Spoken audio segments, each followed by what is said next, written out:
Hello, ഇനി നമുക്ക് കടല കൊണ്ട് ഒരു കിടിലൻ കടലക്കറി ഉണ്ടാക്കിയാലോ? Let's start.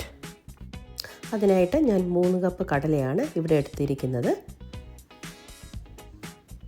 ഞാനിവിടെ 4 മണിക്കൂർ വെള്ളത്തിലൊഴിച്ച് കടല വെച്ചു. കടലയൊന്ന് നന്നായിട്ട് കുതിരുന്നതിന് വേണ്ടിയാണ്. ഞാനിതിനായിട്ട് 2 സവാള ചെറുതായിട്ട് അരിഞ്ഞെടുത്തു, തേങ്ങാക്കൊത്ത്, 3 വെളുത്തുള്ളി, 2 തക്കാളി. നിങ്ങൾക്ക് ഇഷ്ടമുണ്ടെങ്കിൽ ഇഞ്ചി ആഡ് ചെയ്യാം, ആഡ് ചെയ്തില്ലെങ്കിലും കുഴപ്പമൊന്നുമില്ല.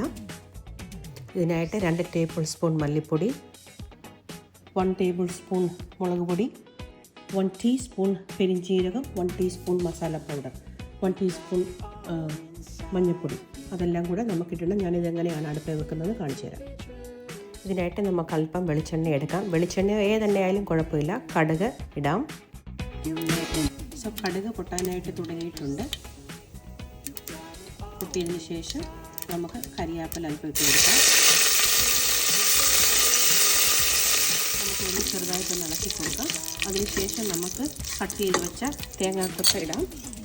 നമുക്ക് എത്ര നമ്മുടെ ഇഷ്ടം പോലെ തേങ്ങാക്കൊത്ത് ഇടാം.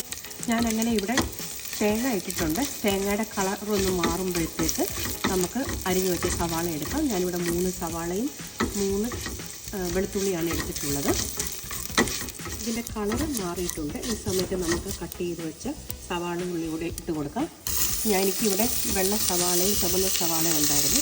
അപ്പോൾ ഞാൻ രണ്ടും കൂടി മിക്സ് ചെയ്താണ് ഇത് ഇടുന്നത്. നമ്മുടെ ഉള്ളി അങ്ങനെ ഒന്ന് വഴങ്ങിയിട്ടുണ്ട്.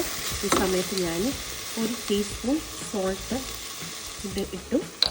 അതിനുശേഷം നമ്മൾ എടുത്ത് വെച്ച മസാല ഇട്ട് കൊടുക്കാം. അതിനായിട്ട് മഞ്ഞൾപ്പൊടി, മല്ലിപ്പൊടി, പെരിഞ്ജീരകം, കൂട്ടുമസാല എല്ലാം കൂടി ഇട്ട് ഒന്ന് മിക്സ് ചെയ്ത് കൊടുക്കാം. മസാല നന്നായിട്ട് ചൂടായിട്ടുണ്ട്. അപ്പം നമ്മൾ കട്ട് ചെയ്ത് വെച്ച 2 തക്കാളിക്കായും കൂടി ഇതിൻ്റെ ഇട്ട് കൊടുക്കാം. എന്നിട്ട് നന്നായിട്ട് വഴറ്റിയതിന് ശേഷം ഞാനൊരു ബ്ലെൻഡറിൽ കുറച്ചെടുത്തൊന്ന് അരയ്ക്കും. എനിക്ക് കടലക്കറി അല്പം കുറുകിയിരിക്കുന്നതാണ് ഇഷ്ടം, അതുകൊണ്ടാണ് അങ്ങനെ ചെയ്യുന്നത്. അങ്ങനെ ചെയ്തില്ലെങ്കിൽ കുഴപ്പമൊന്നുമില്ല. അങ്ങനെ ഈ ഉള്ളി ഒന്ന് വഴഞ്ഞിട്ടുണ്ട്. ആ സമയത്ത് ഞാൻ കടല നമ്മൾ എടുത്ത് വെച്ചത് ഇതാണ്.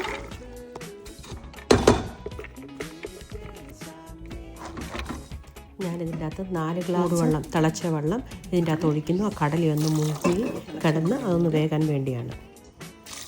അങ്ങനെ നമ്മളിവിടെ മൊത്തം 4 ഗ്ലാസ് വെള്ളം ഒഴിച്ചിട്ടുണ്ട്. അപ്പോൾ കടലയൊന്ന് മുങ്ങി കിടക്കുന്നു. ഞാൻ 1 ടീസ്പൂണും കൂടി ഒരു 3 വിസിൽ കേൾക്കാൻ വേണ്ടി വെയിറ്റ് ചെയ്യണം. അങ്ങനെ നമ്മുടെ കടല ഇവിടെ റെഡിയായിട്ട് വന്നിട്ടുണ്ട്. ഞാൻ അവിടെ മുമ്പേ എടുത്ത് വെച്ച അടപ്പ് അരച്ച് അത് ഇതിൻ്റെ അകത്തോട്ട് മിക്സ് ചെയ്യുന്നു.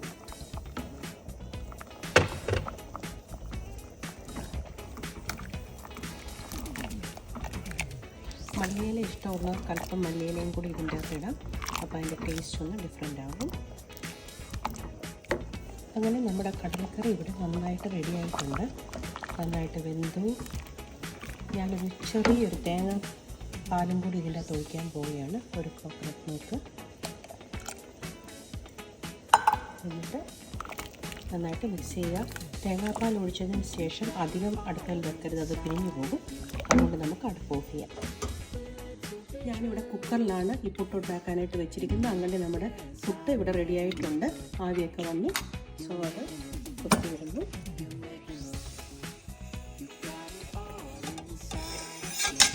അങ്ങനെ നമ്മുടെ പുട്ട് ഇവിടെ റെഡിയായിട്ടുണ്ട്. അതിൻ്റെ കൂടെ അല്പം കടലക്കറിയും കൂടെ ചേർത്ത് നമുക്ക് ഇത് കഴിക്കാം. എൻജോയ്.